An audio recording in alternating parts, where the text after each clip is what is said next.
पूर्णिया में आया हूँ। यहाँ पर टेटमा गांव है, टेटगामा, और यहाँ पर 5 आदिवासियों को पहले टॉर्चर करा गया, फिर उनको मार डाला जलाकर। और अभी उनके परिवार में जो बाबूलाल जी थे, उनकी माता जी को भी जलाया गया, उनके पत्नी को भी जलाया गया, उनके बेटे को भी और उनकी पत्नी को भी, 5 लोगों को जलाया गया। अभी जो मैं उनके परिवार के साथ ही बैठा हूँ, 5 भाई थे तो अभी 4 भाई बस बचे हैं। तो एक बार आपकी उनके भाई से बात करवानी थी भैया।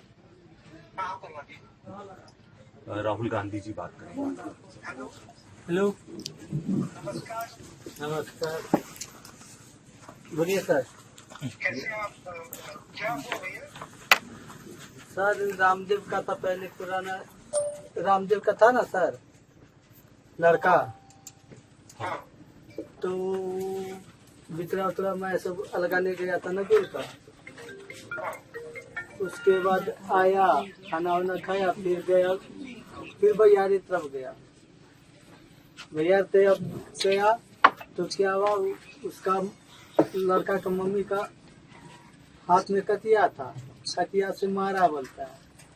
हम लोग तो देखे नहीं, यहाँ आके बेहोश होके बस मर गया वो छोटा लड़का। कहाँ मारा उसको? घर पर मर गया वो, मम्मियों ने देखा। चोट, उसको चोट कहाँ लगी? अब कहाँ लगी नहीं लगी, हम लोग पेट में कद्दू मारे, हम लोग तो नहीं देखे, हम लोग काम में थे। इसका कहानी कहना जो वाला मन जावे तब उस चलिए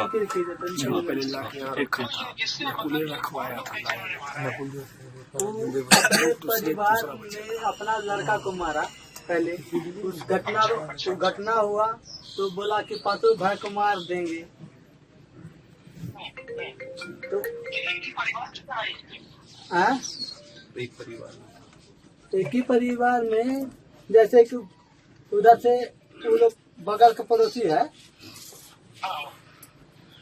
है तो हम लोग को बोलता है 5 भाई को मार देंगे। पड़ोसी था। अच्छा, पड़ोसी तो हम लोग तो उधर रात में बोला कि पंचायती बैठाएंगे, आधा दिन बाहर बैठता है, आधा भीतर बैठता है। हम लोग बोले कि चलो भाई बैठा रहा है, मुखिया सपा देवे करेगा, वो लोग बोला। तो हम लोग उसी के निर्भर में रह गए हैं। तो क्या हुआ, पुलिस वाले ने क्या किया? पुलिस वाले क्या कहते? अभी कभी पुलिस कुछ नहीं हुआ था, तभी कुछ नहीं हुआ था, मारपीट भी नहीं हुआ था। 10 दिन के बाद पहले बोल रहे हैं सर। घटना बताइए ना, वो भी घटना बता रहे हैं ना, बताइए। उसके बाद आ गया, उसी के घर में भगना था, उसका भगना था, उसी को कहा हुआ नहीं हुआ, यहाँ लाके साथ में हमको भी ले आया, यहाँ छुड़वा दिया और मारपीट किया उसी 10-11 बजे रात में। कार्रवाई होनी चाहिए थी, वो नहीं हुई है। और मतलब जब हमको एक आदिवासी होने के नाते जब पता लगा कि 5 आदिवासियों को, पूरे परिवार को पहले बहुत बेरहमी से पीटा गया, फिर उनको जिंदा जला दिया गया, जब पूरी तरह से नहीं मरे फिर वापस कैरोसिन डीजल छिड़ककर फिर मारा गया, तो ये इंसानियत नहीं है। और कहीं ना कहीं जिस तरह से बिहार में एक जंगल राज और गुंडा राज चल रहा है, ये उसका सबसे बड़ा उदाहरण है कि लोगों में न पुलिस का डर है, न सरकार का डर है। कोई कैसे इस तरह की घटना को अंजाम दे सकता है। आज मैं यहाँ पर आया, राहुल गांधी जी ने जब सुना कि इस तरह की घटना हुई, उन्हें निर्देशित करा कि आप जाकर उस परिवार के साथ खड़े हो, पूरी ताकत से जो उनको मदद कर सकते हो उनको मदद करो। आज पीड़ित परिवार में उनके बाबूलाल जी के भाइयों से भी राहुल गांधी जी ने खुद चर्चा करी और उन्होंने पूरा विश्वास दिलाया कि कहीं भी कोई भी जरूरत होगी तो पूरी ताकत से राहुल गांधी जी साथ में इस परिवार के साथ खड़े हैं।